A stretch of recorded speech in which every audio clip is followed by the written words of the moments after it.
Vamos a estar explicando los límites del triángulo cervical posterior y su contenido y particularmente el nervio accesorio.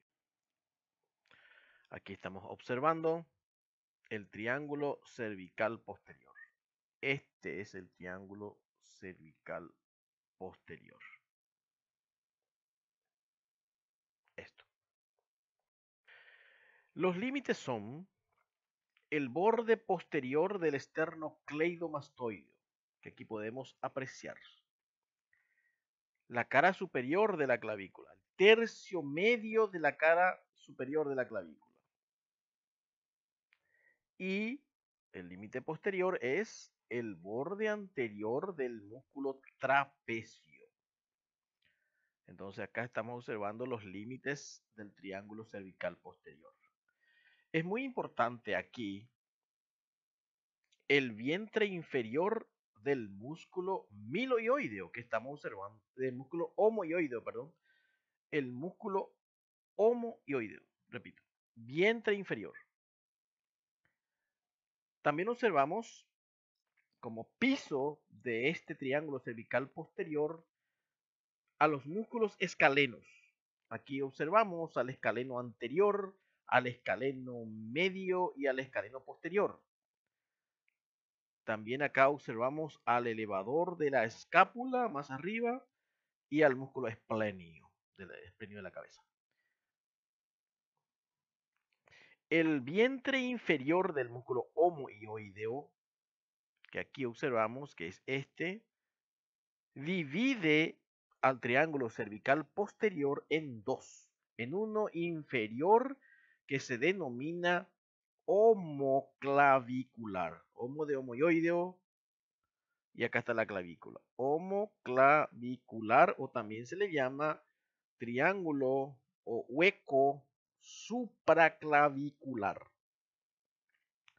Y el triángulo superior se va a denominar región o triángulo occipital.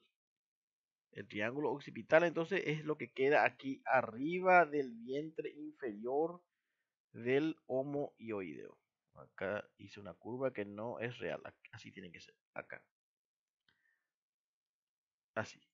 Entonces, este triángulo superior es el occipital, triángulo occipital, donde vamos a encontrar los escalenos y el elevador de la escápula y el esplenio un poquito más arriba. Así entonces, este triangulito en verde es el supraclavicular y este triángulo que no se ve todo, obviamente, es el occipital. Bueno, ¿cuál es el contenido del triángulo cervical posterior? Acá está nuestro triángulo, pintado en amarillo los límites. Y tenemos acá los vasos subclavios, es decir, la arteria subclavia, la vena subclavia, el plexo braquial, el nervio frénico, el ganglio cérvico-torácico estrellado, el nervio accesorio y también nodos linfáticos. Entonces tenemos aquí este triángulo supraclavicular que vamos a hablar primero y después hablaremos del triángulo superior o triángulo occipital. Bueno, entonces vamos a encontrar aquí la arteria subclavia de ambos lados y sus ramas. Es decir, acá la arteria vertebral, el tronco tirocervical, el tronco costo cervical que observamos aquí y también la arteria dorsal de la escápula, que tiene que estar por aquí más o menos. En la parte terminal de la subclavia nace la arteria dorsal de la escápula, no se olviden, que falta en este dibujo. Y alrededor de la arteria subclavia vamos a encontrar a este ganglio que es el cervicotorácico, ganglio cervicotorácico o estrellado, que se encuentra detrás de la arteria subclavia. Entonces, esta es la arteria vertebral, el tronco tirocervical. Acá está el músculo escaleno anterior. Y el nervio frénico que desciende delante del escaleno anterior y luego delante de la arteria subclavia. Más medialmente encontramos el nervio vago también. El nervio vago está muy medial ya y su rama que es el nervio laríngeo recurrente en este caso. Bueno, este entonces es el contenido del triángulo o hueco supraclavicular. La arteria subclavia, sus ramas, la vena subclavia también. Y acá está el plexo braquial, o sea, los troncos primarios del plexo braquial. Arteria vertebral con la vena, el tronco tirocervical. Acá está la arteria dorsal de la escápula, del que les hablaba. El costo cervical no se ve aquí. El ganglio cervicotorácico, no se olviden, como contenido también.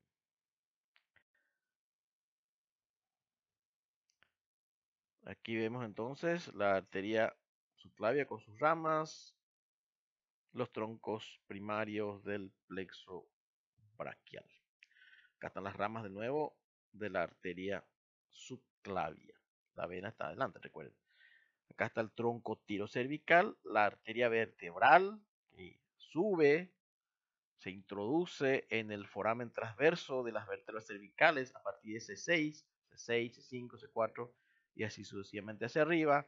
El costo cervical, el tronco costo cervical que va a dar las intercostales supremas y la cervical profunda. El tronco tiro cervical que aquí da la cervical también transversa y la arteria supraescapular, la cervical ascendente también que aquí le vemos. Y ya conocemos también los ganglios que vamos a encontrar aquí, los nodos linfáticos que vamos a encontrar aquí también, denominados nodos linfáticos supraclaviculares. Bueno, este triángulo superior entonces se denomina triángulo occipital. Recuerden que la división es a partir de este músculo que es el vientre inferior del músculo omohioideo. ¿Y qué vamos a encontrar ahí en ese triángulo? Encontramos este nervio que es el nervio accesorio, denominado nervio accesorio, y ganglios linfáticos que están en relación con ese nervio. Acá hay ganglios linfáticos llamados del grupo occipital por, por su situación, porque se encuentran en ese triángulo, junto con el nervio accesorio. Y acá observamos en el triángulo inferior los ganglios o los nodos linfáticos supraclaviculares. Acá vemos al vientre inferior del homoioideo cruzando el triángulo cervical posterior. Acá su tendón intermedio y este ya es el vientre anterior del homoioideo. Bueno, vamos a hablar de este triángulo occipital y su contenido. Y ahí tenemos que hablar del nervio accesorio. El nervio accesorio es el 11º nervio craneal. Se designa bajo este nombre a un tronco nervioso corto que reúne fibras de orígenes diferentes. Aquí podemos observar el origen real de este nervio craneal. Esto ya es la médula oblongada o bulbo raquídeo. Hacia arriba, esto ya es la protuberancia anular. Más hacia arriba vamos a ver ya el tronco encefálico. O sea, estamos hablando del tronco cerebral o encefálico. Médula oblongada, protuberancia y mesencéfalo hacia arriba. Mesencéfalo hacia arriba. Debajo de la médula oblongada o bulbo raquídeo, esto es médula espinal. Esto es médula espinal. Bueno, como vemos aquí, tiene dos orígenes. Los orígenes se localizan entonces en la médula oblongada y en la médula espinal. Dos núcleos de origen.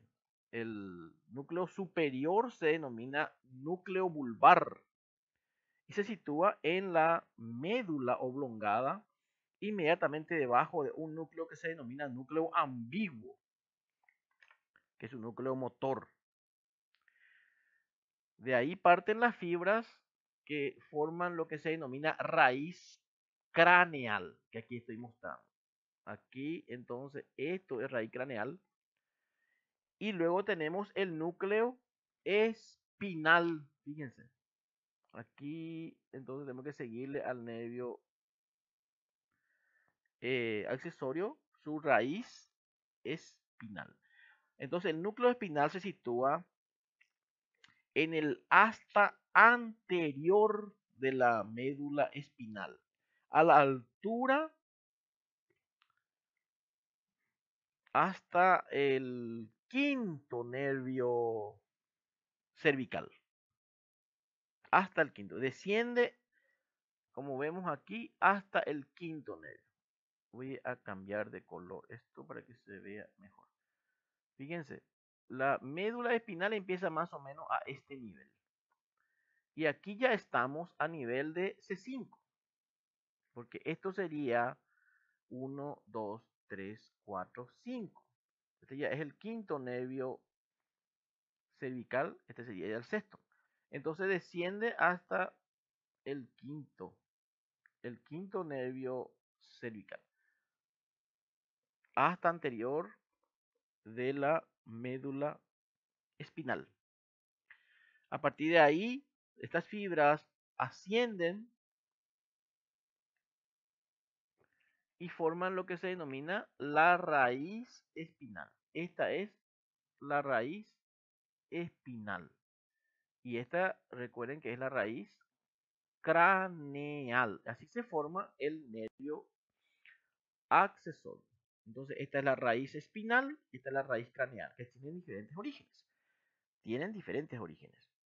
El origen de la raíz craneal está en la médula oblongada, aquí. El origen de la raíz espinal está a diferentes alturas, en el asta anterior de la médula espinal hasta la altura de C5 aproximadamente. Entonces, el nervio accesorio es nada más que esto, desde aquí hasta aquí. Desde que se reúne la raíz craneal con la raíz espinal, este corto nervio que sale por el foramen yugular junto con este nervio que es el nervio vago y también con el nervio glosofaríngeo que es el noveno. Pero aquí nos interesa solamente el décimo y el undécimo. El nervio accesorio, repito, sale del cráneo por el foramen yugular. Al salir, inmediatamente se divide en dos ramas, una rama interna, una rama externa. Aquí observamos la rama interna. Esta es la rama interna, esta, cortita también, que se dirige al ganglio inferior del nervio vago. Este es el nervio vago, este es su ganglio superior, una G voy a poner acá, y esta es una G otra vez y una I. O sea, ganglio inferior del nervio vago. Se dirige al ganglio inferior del nervio vago. Las fibras que llegan al ganglio inferior del nervio vago son las que provienen de este núcleo, del origen craneal del nervio accesorio. Más adelante hablaremos de esto. A esto se le denomina comunicación vago-accesoria y realmente estas fibras se dirigen a la laringe. Ahora bien, lo que nos interesa ahora, su rama externa es esta,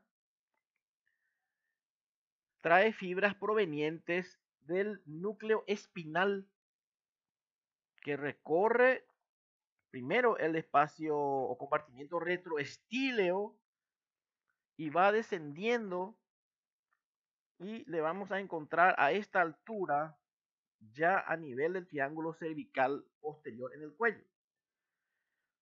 Tiene un trayecto hacia abajo y atrás y se hace superficial justamente a nivel del triángulo cervical posterior, más o menos a unos 4 centímetros por debajo del lóbulo de la oreja.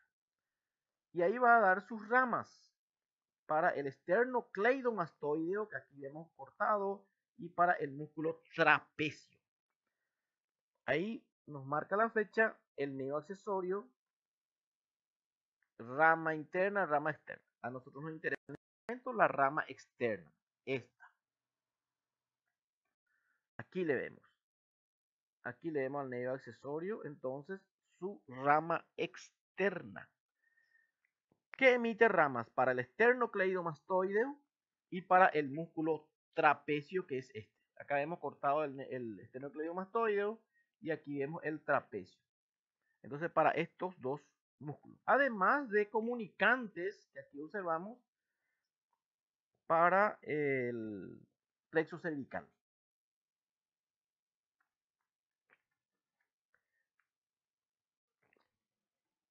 En cuanto a la anatomía funcional de este nervio craneal, la porción espinal, que es la que estamos estudiando, contiene fibras destinadas a los músculos que movilizan la cabeza en los tres sentidos.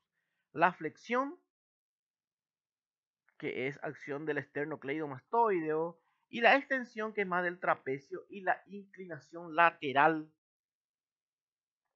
acción homolateral del esternocleidomastoideo y del trapecio. Actúa también para los movimientos de rotación por la acción contralateral del esternocleidomastoideo. Y por otra parte, el trapecio es muy activo también en los movimientos de la escápula y también del hombro.